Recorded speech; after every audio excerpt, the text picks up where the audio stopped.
Commencing transmission. Engaging scramblers. Proxy chain initialized. And now, live from his hidden base at the Earth's core, the future ruler of Earth, Doomcock.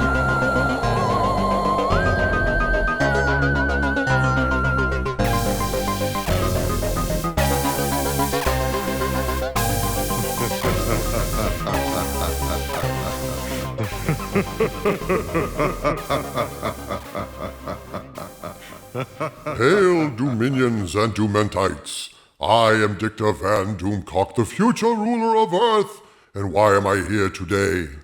The time has come, the Doomcock said, to talk of many things. Of shoes and ships and sealing wax, of cabbages, and a piece of shit called Captain Marvel. Holy crap-oly! Spilling the beans in your very intro, Dictor? Isn't that bad form? Where's the impetus for the viewer to go on, knowing what you thought of Captain Marvel? Shit, Harvey, you're a rapper. You know about keeping it real? Yo, word, straight up, Doomcock don't play that suspense shit. I cut right to the chase. Captain Marvel was 2 boring hours of my life that I will never get back. A film so chock full of undermining the patriarchy that it forgot to include that rare and elusive element known as fucking entertainment. That's right, kids. Captain Marvel works best for joyless SJW turds who view the quaint and antiquated notion of fun as secondary to conveying a political agenda designed to smash the patriarchy and free the oppressed masses known as Whammon. In other words, the ideal director for Captain Marvel would have been Leni Riefenstahl. Indeed. Though this is not National Socialist propaganda, Leni was a master at presenting pomp and circumstance in the furtherance of a political agenda. And in the 30s, without CGI, Leni Riefenstahl did a better job of selling empty spectacle than whoever directed this boring tribute to the stilted and the stiff. Harvey, after about 40 minutes of this crap, I was so tired of rolling my eyes and shaking my head that I would gladly have paid $20 to reverse time and get me the hell out of that theater. Not only was this base pseudo-feminist propaganda, it was the equivalent of unskilled labor, as if Disney had hired the directors and the writers outside of a Lowe's one morning for $35 and a pack of smokes. Captain Marvel is not only woke propaganda of the most tedious sort, its action sequences are incompetently directed, its star took acting lessons at the Mikey Spock Acting Academy, and the script itself is completely nonsensical bullshit, so filled with idiocy and plot holes that only those people featured on Ripley's Believe It or Not who survived having nails, boards, and tree trunks in a hurricane driven through their brains can truly buy into it. In other words, you're saying the script is mentally impaired in an STD kind of way. The script to Captain Marvel in no way approaches the supreme and pervasive stupidity of a typical STD episode. Star Trek Discovery is to brain damage as a swirly in the boy's bathroom with a dildo driven into his skull after a lifetime regimen of aspartame-laced Diet Cokes is to brain damage. But Captain Marvel is more insidious than that. It's more like being kicked in the head by a particularly dim mule. That level of brain damage. Tell me more, oh angry one. In what ways was this movie idiotic? Oh, Captain Marvel, how did I loathe thee? Let me count the ways. Bear in mind, from this point on, there be spoilers. First of all, the fundamental premise of this movie is absolutely fucking moronic. So let me get this straight. The Kree, Captain Marvel's race of beings who rule a star empire, are at war with the Skrulls, who also presumably are a star-spanning race because to engage the Kree, who have a galactic empire, they'd have to also be spread across multiple star systems in order to, vex and trouble the Kree, who hold a vast interstellar empire. Did I mention the Kree have a vast space empire? You did repeatedly, oh vile and evil supervillain, oh mine. Good. So, the whole crux of the plot rests on the idea that Annette Bening, a Kree agent masquerading as a U.S. Army scientist, has created a light-speed engine. The Skrull desperately want it, and the Kree desperately want them not to get it. And the insane part of this is, if the Kree and the Skulls are waging interstellar war, then they already have the ability to travel at light speed, or faster. Jesus Christ, people, how fucking stupid do they think we are? If the Kree do not have faster than light travel, then how the fuck do they ever get out of their solar system? How do they jump all over the universe? How the fuck do they get to Earth? Without faster than light travel, they're basically in the same fucking boat that we are on Earth with our primitive NASA, where it takes months or years just to get to Mars, and at light speed, it would take 4 years to just get to Andromeda. In other words, fuck light speed. Without faster than light speed travel, and I mean lots faster than light speed, then forget your precious Kree Empire. You ain't going anywhere. You're basically as worthless as we are now in the 21st century, where even getting to the moon is a big deal, and Mars is all but unattainable for a manned craft. And yet, they're trying to sell us that this Kree infiltrator on Earth, and why she's on Earth at all, is completely glossed over because it makes no goddamn sense at all, has gone to enlist in the military in order to make a light-speed drive that they and the Skrulls must already have in any sane Marvel universe. Gee, it sounds like the central premise of the movie is FUBAR. FUBAR to the max. But it gets even worse. Get this, kids. Annette Bening, who is actually, spoiler, named Mar-Vell, is developing the Lightspeed engine on an Air Force base using the primitive technology of the 90s. The writers have a good laugh, making fun of dial-up phone modems and CD-ROM drives that take forever to load, but it doesn't occur to them that an ultra-advanced Kree scientist would need to enlist in the army in order to build a light-speed engine that they already have. Maybe she needed the resources of a United States Army lab to conduct her experiments. Yeah, except she has a super advanced science lab in orbit, full of cool sci-fi Kree tech, so advanced, in fact, that it's cloaked. So she has an invisible Kree lab of super science in orbit, and she enlists in the Army to develop her Lightspeed engine.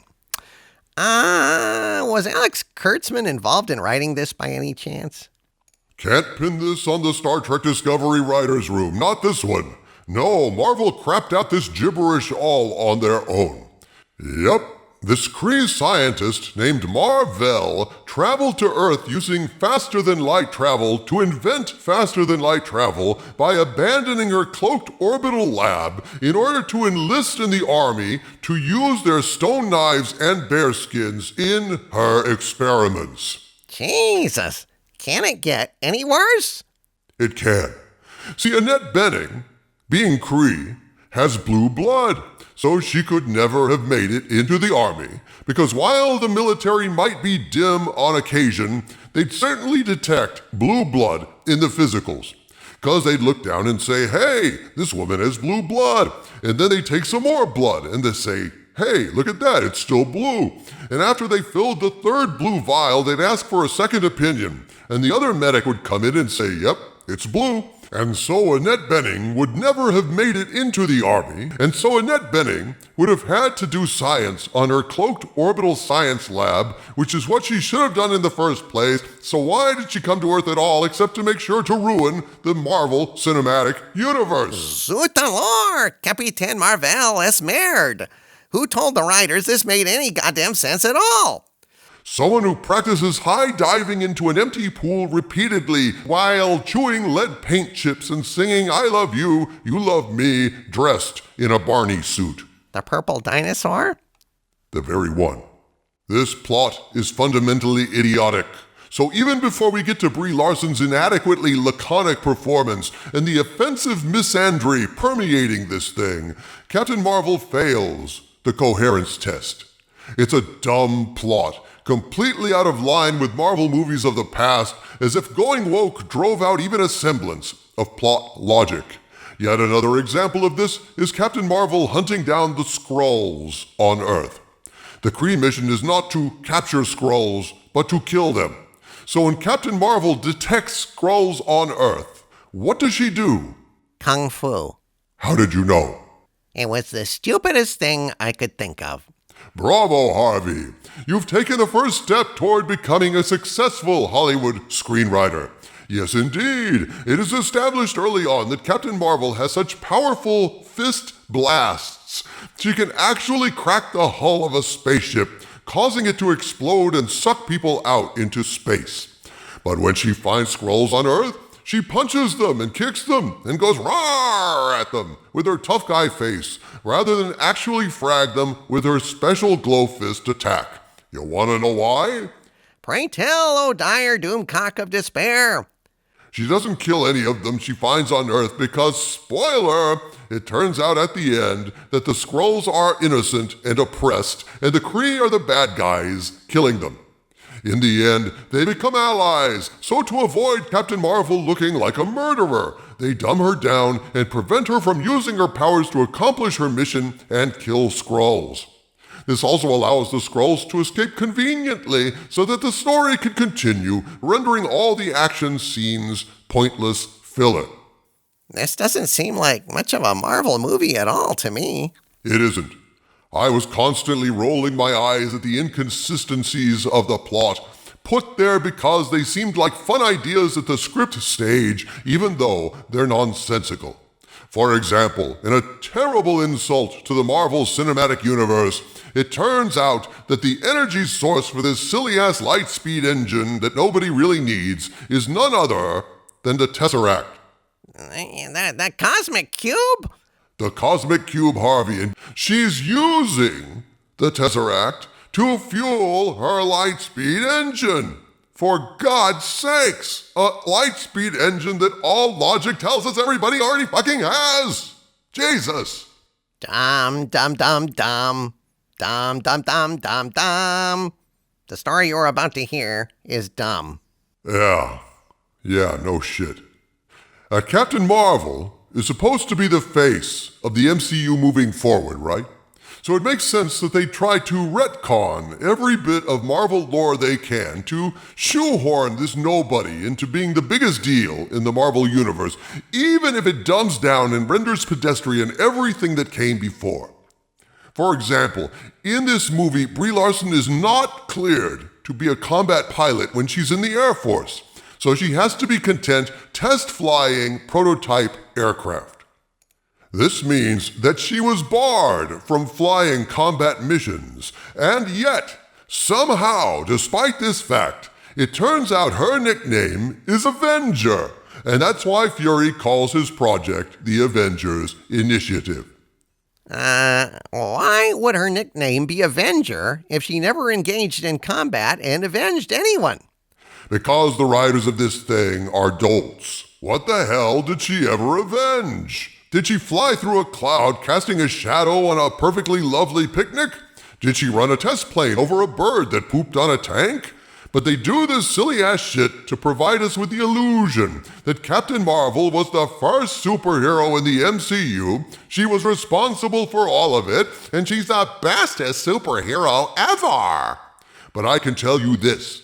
If Brie Larson is the face of the MCU moving forward, then the MCU is well and truly dead. So how is Brie Larson as Captain Marvel? She sucks. It's the damnedest thing, Harvey. But even though I know Brie Larson is a capable actress because I've seen her in other things, in this movie, she comes across as stilted and stiff. In Hollywood, actors need to be able to hit their marks during a shot. This is due to lighting setups and camera placement. It's a very precise process, and in order to be lighted correctly, for the camera tracking through the shot to intersect the actor at the end of a complicated bit of action, it's imperative that the actor hit the marks laid out in the choreography and end up on the prearranged spot. This is standard. But what I've never seen is an actor's seemingly struggle to hit their marks facially. In other words, at times it seemed as if Brie Larson was moving through a series of facial expressions with an artificial precision in order to, say, arch an eyebrow at this point, look left, slight head turn, look right, then frown slightly. Nowhere was this weirdly stiff artifice more evident than in the scene where she's inside the train car looking for the scroll. I don't believe I've seen more self-conscious acting before outside of student film productions featuring chemistry students and friends of dental students who can't act. It seemed almost mechanical at times, reminding me of Arnold Schwarzenegger in The Terminator when he's driving around looking for Kyle Reese. I'm really trying to convey to you all just how awkward she was in this role, but really you'd have to see it to understand. And I don't recommend seeing it. Even in the parts where she manages not to seem like she's hitting facial marks on cue, Brie Larson has almost zero charisma as Captain Marvel. There's no warmth to speak of. The humor is forced and often condescending, mostly when it's directed at Samuel Jackson as Nick Fury. I heard he was good in the role, at least. He really wasn't, Harvey. And because I know how good an actor Jackson is, I attribute his mediocre performance to the writing as well as being forced to act with Brie Larson. As someone who has had some experience as an actor, I know that performing a scene with a bad actor will make you look bad and desperate even if you're great. As you know from other Marvel films, Fury is a real badass, just as he is in the comics. So seeing him as Brie Larson's second banana is rather grating in this film, at best. And at worst? At worst, Nick Fury is Captain Marvel's comedy relief, a sidekick who is there to do two things: be talked down to by Captain Marvel and stare in awe and wonder at her when she does anything superheroic as a cue to the audience to be impressed.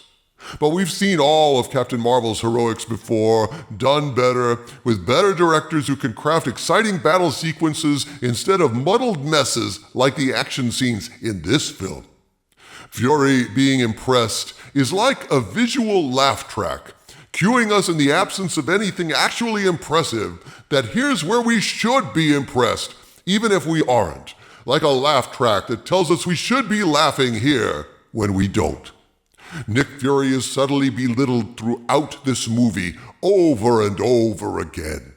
Captain Marvel is constantly doubting him, constantly insulting him with a grin that's supposed to be playful but comes off as smug and condescending, and constantly bosses him around, like the time she wants to have a private talk with her friend Rambeau, and so she tells him to go play with the kid. What a crock of shit, dude!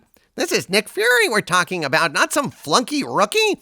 How the hell does he become Nick Fury, starting out as a comedy relief sidekick second banana? He never would, Harvey. But that's the point, I guess. This film is rife with misandry, most of which is directed to Fury, some cops, and Jude Law, Captain Marvel's Kree mentor. I've mentioned how she treats Fury in a dismissive way all through this movie, but there are two particularly telling moments in this film that betray the anti-male sentiment being presented to viewers. The first thing happens very quickly. When Captain Marvel crashes through the roof of the blockbuster, she sees a promotional life-size cardboard cutout and shoots it. Turns out, the thing she shot was advertising for the James Cameron movie True Lies, and we see that she has obliterated Arnold Schwarzenegger, leaving Jamie Lee Curtis untouched. And as we all know, that was a film filled with toxic masculinity, where Arnold was a spy and was keeping it from his wife, manipulating her in a very toxic way. Plus, add to that, you don't really get a more toxic symbol of masculinity than Schwarzenegger in his prime. Captain Marvel blasts him to pieces, symbolically striking a blow against the patriarchy. But Schwarzenegger is lucky to endure this humiliation only by proxy. Sadly, another intensely masculine role model gets symbolically emasculated in this film before they're done at the paws of Goose the cat. Alf told me never to trust felines, and also that they were tasty. Well, I guess Alf was right, Harvey. We've heard a lot, all of us at this point, about how wonderful Samuel Jackson is throughout this movie with Goose the cat. Well, get this, people. All through the movie, Fury and the cat are getting along thick as thieves. Fury pets and baby talks the cat, and it is frankly pretty adorable. Well, towards the end of the movie, after all the action has gone down, out of the blue, without any provocation, the cat claws Fury in his eye. Ouch! Why? For no reason other than to symbolically emasculate Nick Fury and strike a blow against toxic masculinity. You see, Fury has always been a badass, and part of his mystique has always been his eye patch. Where did he get it? In a battle? In a war? Being a super soldier? Saving the world? Nah, turns out it's all a big joke. He loses his eye because a previously friendly cat just up and claws him in the face. Thus is Fury stripped of a piece of his significance and heroism because there's a new her-o in town, and just like Mikey Spock, everyone around her has to be diminished so that she can look better. Oh, fuck this bullshit. Push the button and I will show Carol Danvers what Avenger really means. I may take you up on that, Harvey, because if they don't use the alternate edit for Avengers Endgame, the one that they prepared just in case Captain Marvel bombed, if they don't use that cut and they don't lessen her role and cut this garbage out, the MCU is doomed. How was this movie? Putting aside the insulting misandry, the political preaching, and Brie Larson's lackluster performance, the movie is dull. Paint by the numbers. We've seen it all before, done better. Captain Marvel is a boring, poorly executed, nonsensical film put together by people more interested in political agendas than coherent plotting. And how does it compare to Alita, Battle Angel? It doesn't, not even remotely. Alita has heart, and Captain Marvel is the worst film yet created in the MCU, and I'm including Spider-Man Homecoming in that assessment, because Michael Keaton as the Vulture was at least a bright spot, and the only bright spot in this film was when it ended. What, did you like the extra cutscenes at the end? I left before they aired. I couldn't wait to get out of there, and I just didn't care anymore. I only wanted to go home and go to bed, and so I did. And that's the first time I've ever done that in a Marvel movie. I was that bored, that disgusted, and that fast. Don't bother seeing Captain Marvel. Go see Alita instead. You'll thank me if you do. Now, I was on the fence about seeing this crap at all. I bought the ticket when it first came out, before all this controversy and insulting propaganda was aired by Brie Larson in the publicity of this film. I even did a poll, and most people thought I should get a refund and not go. And I was thinking about it seriously. I was on the fence until the very day of the performance. I knew I could get the ticket refunded up to an hour before showtime, and I was torn. But you know what changed my mind? When I read that a congressional candidate had actually said in a Bloomberg interview that the government should have a role in stopping bad reviews. That's right. This cretin, disguised as a woman, actually agreed that the government should consider legislation to regulate movie reviews. And that's when I decided to go. Because no one is going to silence Doomcock. That got me off the fence, and so I went to Captain Marvel because that smug piece of filth didn't want me to go. And so, now that I have suffered, you don't have to. You have been warned. The MCU is about 2 months away from destruction. Let's hope that Feige doesn't pull the Captain Marvel trigger. From the center of the earth, this is Dictor Van Doomcock bidding you all, my friends, stay angry.